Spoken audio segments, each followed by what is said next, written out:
The Wyoming Cowboys saw tremendous success last season. They won 9 games last year in 2023, and they're looking to continue that momentum here in 2024 as a ton of defensive production returns to this team. However, there are some question marks here. A legendary head coach in Craig Bull has retired. Jay Sawvell is taking over this program, and the offense is looking to improve this season as well, among some returning pieces that do leave this team. But can Wyoming still be one of the better teams in the Mountain West Conference? You're about to find out what I think here in this video. What's up, Tailgaters? You're in the booth with Tailgate Nate today. Welcome to my channel and welcome to prediction season. This is video number 99, video 100 coming out later today. Guys, we only have around 30 or so left because I'm predicting each and every one of the 134 teams in the FBS ranks of college football. If you're as big of a college football nerd as me, you're going to want to hit the subscribe button and ring the bell so you know what I have to say during the season as well. Go watch my other videos. If you're a fan of a Power 4 team, I have videos up on my channel. We're getting through the group of 5 right now. But guys, I just got to say a huge thank you for watching this video because it helps support my channel and just more ways you can even imagine. Go watch my other videos. That greatly helps to support the channel. But pretty much anything you do to interact with it helps to support it, whether that's liking, commenting, sharing, watching the videos, or subscribing. You're helping to support the channel. It does mean a lot to me. Continue to show your support for prediction season. Guys, we're so close to being done. We move on to another side in the Mountain West Conference. It's the Wyoming Cowboys. New head coach this year. We'll take a deep dive into the team's offense, into the defense, and at the end of the video, we will go through the Wyoming football schedule and give it a game-by-game preview and prediction. A couple more things, though, before we do start, because right over here will be the stats the team put up either offensively or defensively last season.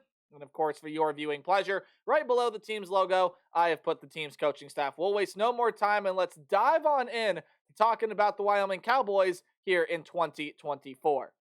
The former Cowboy defensive coordinator Jay Sawvell is taking over this program. Let's take a look at what his offense, though, looks like here in 2024. And under Craig Bull, well, Wyoming has not really been the team that has necessarily been the most explosive or efficient offensively. However, there are times, especially last season, where the offense was clicking on all cylinders, and then there were times last year where they just really couldn't get a whole lot going. They're going to be losing some talent off of the offensive side from last year's team, and the most notable piece is their quarterback in Andrew Peasley, who is off to the NFL. I think he either declared or he's been invited to some mini camps.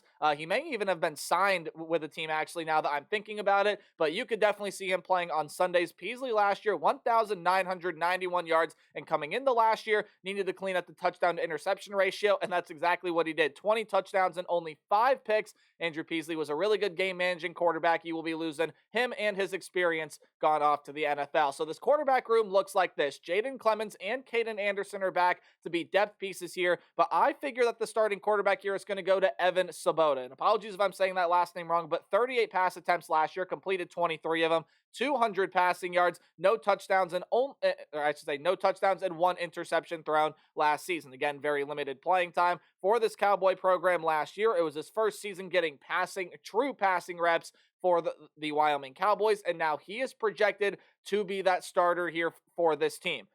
He's a big mystery at the quarterback position. What is he going to give you? You're probably looking for a guy very similar to Andrew Peasley with a little bit of increased production. Can you get to 2,000 yards, 20 touchdowns? I think it's a pretty good number. Keep the interception number low, the completion percentage high, and as long as you can do those things, well, I think the Wyoming Cowboy offense is going to be in some pretty solid hands. I do like Svoboda quite a bit. I think he's a pretty nice talent, and if he can round into form, show some good things in the quarterback room here, you know he's going to have his struggles being a first-year starter, a guy that just hasn't gotten that much playing time, but he is the most talented guy in this room. That's what a lot of people think, and he should be that starter here in 2024.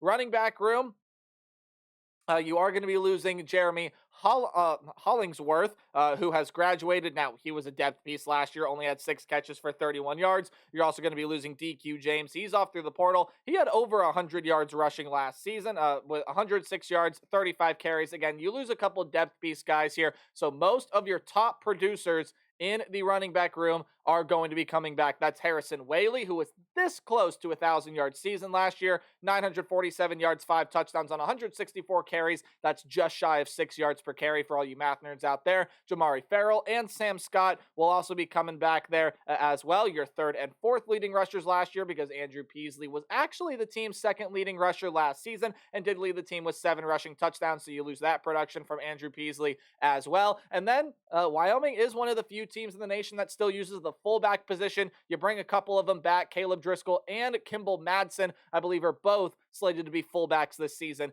for the Wyoming Cowboys. And hey, a transfer running back comes in from North Carolina, DJ Jones, to help give this room some depth. You got some pretty good running backs here in Harrison Whaley, definitely a guy that can get 1,000 yards this season. Wide receiver room, again, along with this pass game, just wasn't the most effective part of this offense, but you are going to be losing some really, really good pieces here, including, I believe, your top two receivers from last season. Yes, Wyatt Wieland is gone due to graduation, along with another teammate in Ryan Marquez, 164 yards in the touchdown for Marquez. But you go back to what Wieland, however you pronounce that last name again, I apologize.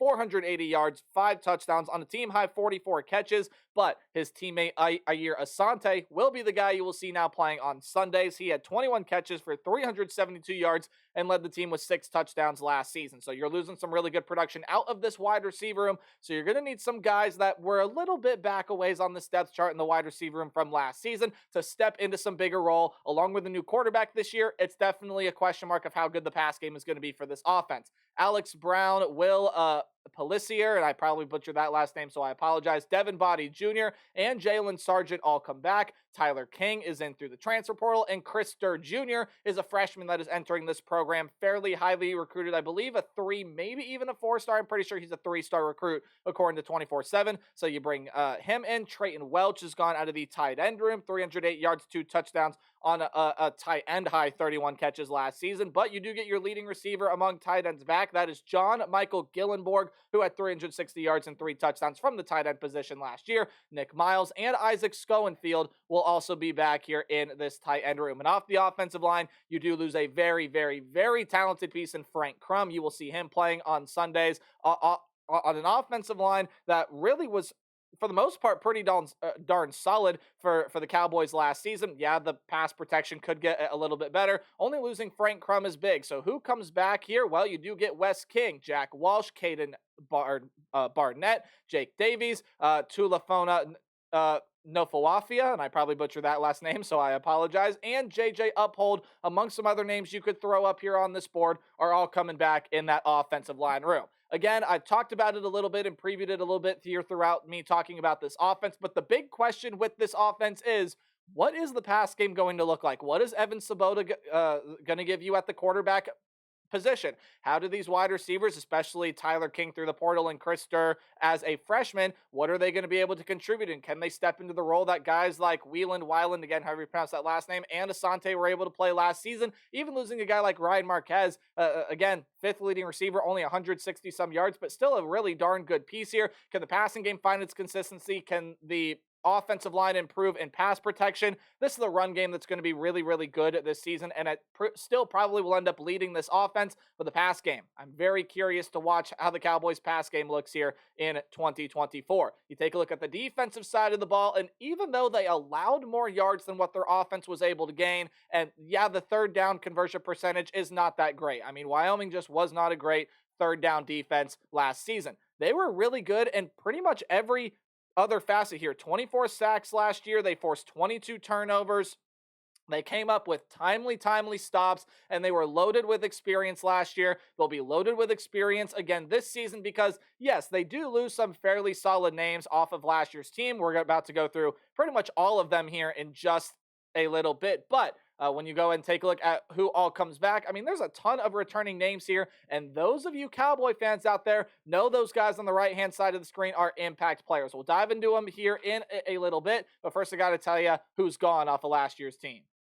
Before I do that, though, I had to give respect to the punter that is graduating. Talk more about him in just a little bit. Okay, off the defensive line from last year's team, Gavin Meyer has left through the transfer portal. Really impactful part here of this defensive interior. 26 tackles for him last season, so you do lose some pretty solid production from Gavin Meyer last season. However, on the defensive line this year, Jordan Bertagnol, he is going to be coming back. Your leading tackler among defensive linemen and 5th overall, had 58 tackles and 2 sacks with 2 passes defended last season.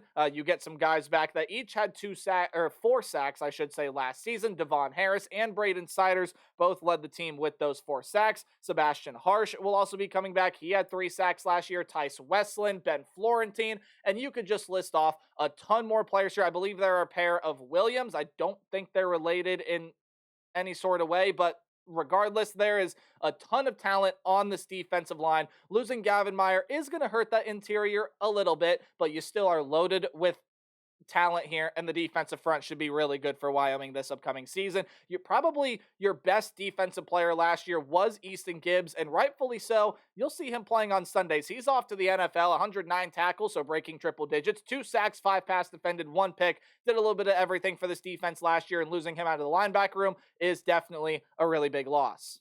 Even though you do lose Easton Gibbs, you still get a lot of really good talent returning in this linebacker room, including your second leading tackler from last season, and I just wanted to make sure I spelled his name right. Shea Soyanoa. And hopefully I'm saying that last name right. If not, please correct me in the comment section down below. But last year, he had 93 tackles, 2.5 sacks, 2 pass defending. You give an interception to him as well. Really impactful linebacker that'll take over that lead role that Easton Gibbs played last year. Not that he wasn't playing a lead role already. He was the second leading tackler, for goodness sake. He'll be a really good part to the linebacker room, as will Connor Shea and Cole DeMarzo, who return. And they do get a transfer coming in to kind of cushion the blow here with Easton Gibbs leaving. Evan Eller is in through the portal. You talk about the defensive back room. Ja'Cory Hawkins is gone due to graduation, so no more football for him. Led the team last year with 8 pass defended, did have a pick, and was a top 10 tackler, posted 41 of them last season. You also are going to be losing a guy by the name of Colby Taylor to the transfer portal, 29 tackles, and was one of many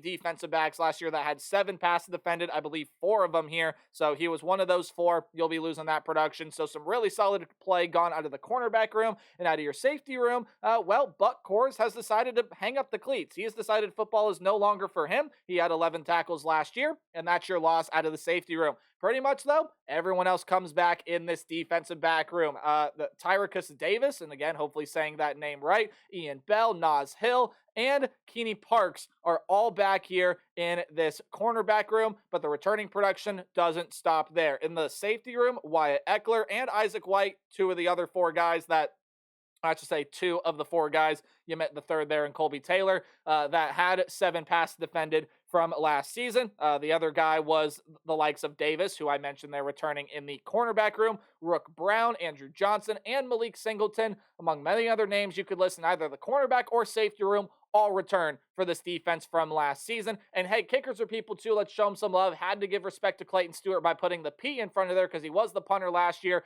He has since graduated, so you dive into the portal, you get Jack Colbrath, while John Hoyland is back to be the primary place kicker from last season, 13 of 20 on field goals in 2023. So overall, when you take a look at this defense, it's still going to be a very defensive-minded team, right? Jay Sawvell, even though Aaron Bowl is going to be taking over the role as defensive coordinator, you know darn good and well Jay Sawvell is going to have a lot to say on what this defense looks like here in 2024. He built this Wyoming defense to be one of the better ones, if not, you could argue the best one in the Mountain West Conference, and Wyoming is still loaded with talent here. Last year, they were loaded with talent. Yes, they lose a couple important pieces, but they're still loaded with talent this season. Again, what can the offense supplement? Can the offense give you a little bit more this season? That is the big question here for Wyoming in 2024. It leads me into the Wyoming football schedule.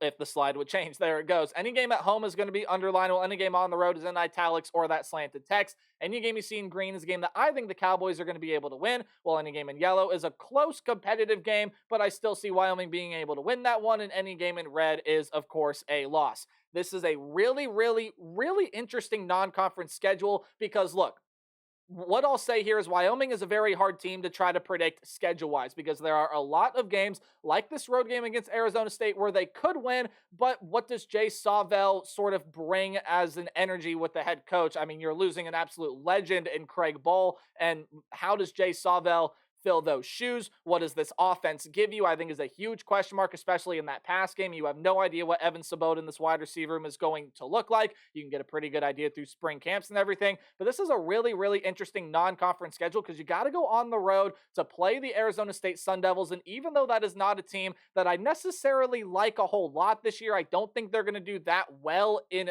Big 12 play. I do think that they're going to be able to pick up the win here against Wyoming. They still have some really solid pieces, and overall, I think Kenny Dillingham's group sees some steps in the right direction here. You're going to have Sam Levitt taking over at the quarterback position. He's a Michigan State transfer. You do get some really good talented pieces come in both offensively and a ton defensively through the portal. I think this game is close, but I think the Sun Devils are going to be able to pull away. And then you get a home game against Idaho. Now, while it may be an FCS school, don't count the Vandals out because this is a team that was one of the better teams in FCS last season. And I would say that this would be a close, uncomfortable win for Wyoming, but I do think they will handle business down the stretch because Idaho does lose a lot of pieces, including quarterback Giovanni McCoy. They probably won't be as good as they were last season, and Wyoming should pick up their first win there in that game. And they very well could win their second straight game here against the BYU Cougars. Another game for me that is really, really tough to predict because BYU this year, much like what I'm predicting out of the Arizona State Sun Devils, I think BYU is going to see their struggles this season as well. Jake Retzlaff is coming in at quarterback, and compared to some of the big names that BYU has had in seasons past, Jake Retzlaff is not that big of a name, but he does still have some pretty good talent offensively. There are some questions defensively, and overall, it just feels like BYU is going to be a very vulnerable team this season. I am predicting a loss here, though, for the Wyoming Cowboys. While Evan Svoboda tries to find his rhythm, while maybe some of the philosophies that Jay Sawvell wants to instill with this team tries to get set down and pat, I think Wyoming's going to see some struggles early on. And look, BYU may see their struggles this year in Big 12 play. It's still a fairly decently talented team. And I think that they're going to see their struggles here, and BYU does beat the Wyoming Cowboys. Now, on the road against North Texas, again, another absolutely fascinating non-conference game because I think North Texas, much like what you could say about Wyoming here in certain ways, is a very hard team to figure out because North Texas is trying to revamp everything. You got Chandler Morris coming in there at quarterback. You're losing a ton of production out of that running back room. Your wide receiver room brings in a ton of transfers. There are a ton of transfers in that defensive back room. And overall, North Texas is kind of one of those teams in the American that you really could predict them either way, and you could end up being right. The transfers could not mesh, or everything could work out perfectly, and North Texas could surprise some people this season. This is a home field advantage game for North Texas, and I feel like with that home field, they have enough talented pieces, and I think the defense will still be solid. The offense will be better than what Wyoming possesses, and I do think North Texas wins that game. But man, oh man, is this just a really, really tricky non-conference schedule to play out because all three of those games I'm predicting losses in, you could definitely see wins. Well, I think Wyoming is going to start to see some really good success once they enter conference play. Your first conference play game is against the Air Force Falcons. Now this, again, another very interesting game, and it's going to be a tough game to win. Air Force is always known to be really, really aggressive defensively. They usually have some of the best skill position players out of any three of the Armed Force Academy teams, but they're losing a ton of production off of last season. They only returned 5 starters. Bo Richter is gone, and I just think this defensive showdown here, I'll take the home field advantage team in Laramie is a sneaky tough place to play. I like the Cowboys there to win that one, and then you get your first bye week of the season before you get another home game, and I'll take the home field advantage here against the San Diego State Aztecs, another game that I definitely could see you dropping here. San Diego State, I love Sean Lewis. I think they got a lot of very, very talented pieces, and overall, I think San Diego State's actually going to end up being a pretty solid team this season, but Laramie is a tough place to play. You get the extra week of preparation here. This defense is going to be clicking on all cylinders, in my opinion, pretty much all season long. And while some of the philosophies still try to set in for Sean Lewis when you move from one extreme in a defensive-minded head coach from Brady Hoke to the other in an offensive-minded head coach in Sean Lewis, they're going to have some wrinkles, and I do think that is a win for the Wyoming Cowboys. You got to go on the road to play San Jose State Spartans, and that's a win for you there as well. No long explanation needed for this one. Brent Brennan is gone. They lost a ton of talent through the portal. Even though it's a road game, I do think Wyoming's going to be able to win that one, and I think they beat Utah State at home. Now, even though Blake Anderson ended up, or I should say that Utah State ended up moving on from Blake Anderson, he ended up being fired due to some things that went on there with that program. You can't count this team out because Utah State still got a lot of very, very good talent. Yes, I know Spencer Petras is coming in at the quarterback position, but Utah State at the very least is still going to be a competitive team this year. They have enough offensive and defensive pieces to do so. Wyoming's defense will lead them to a win there in that one, and they should be able to get an easy win on the road against New Mexico, a team that feels like they're starting to trend in the right direction, but overall not enough pieces to contend with the Wyoming Cowboys. So look at that. After a rough, shaky, interesting non-conference stretch there, you are on a 5-game win streak. Well, you got 3 pretty darn tough games to close out the season here, and it starts out with on the road against Colorado State. Now, Jay Norvell's group cannot be counted out this season either. Braden Fowler-Nicolosi is back there at quarterback. They have one of the best wide receivers in the conference, and Torrey Horton returning to this team. A ton of defensive pieces back. They got a lot of experience on that side of the ball in pretty much every position grouping. And the Rams, I think, are going to see a jump in play this season. Jay Norvell was able to take them from 3-9 to 5-7. That's a 2-win improvement. And you're looking for another 1-2 win improvement this season. I like the Rams this year. I think they're going to be competitive. I think Fowler-Nicolosi is going to have a great season. And that's a road game here. Even after the extra week of preparation, I see the Cowboys losing that one. I don't think they're going to beat Boise State. The Broncos are just going to be stupid good this year. Ashton Jeanty is back at running back. You get Malachi Nelson in at quarterback. And that's one of the most loaded teams in the group of 5 round, possibly you could argue even the best team. And then a road game against Washington State to close it out. And I think the struggles continue there towards the end of the season. Now, I know they lost pretty much everyone from last year, most notably Cam Ward, but Jake Dickert's squad still going to be competitive this year. And I think with that being a road game, Wyoming loses. So I got the Cowboys here at 6-6. Now, I'll be honest with you, I do think 7-5 is a little bit more realistic than 6-6. Where does that extra win come from? Well, you can beat Arizona State. You can beat BYU. You can beat North Texas. I even think you can beat Colorado State and can beat Washington. I think there are going to be some things and tweaks that don't go as well as planned with Jay Sawville's first year. Thus, I see the ceiling being 9-3. Maybe they can reach 10-2. Got a lot of winnable games here. A lot of talent on defense. As long as you get solid quarterback play, hey, this is going to be one of the better teams in the Mountain West Conference, and I'm projecting them to be so record-wise. Hey, I want to know what you guys think in the comment section down below. Remember to play hard but tailgate harder, and I'll see you in my next video where we talk about the Troy Trojans. Goodbye.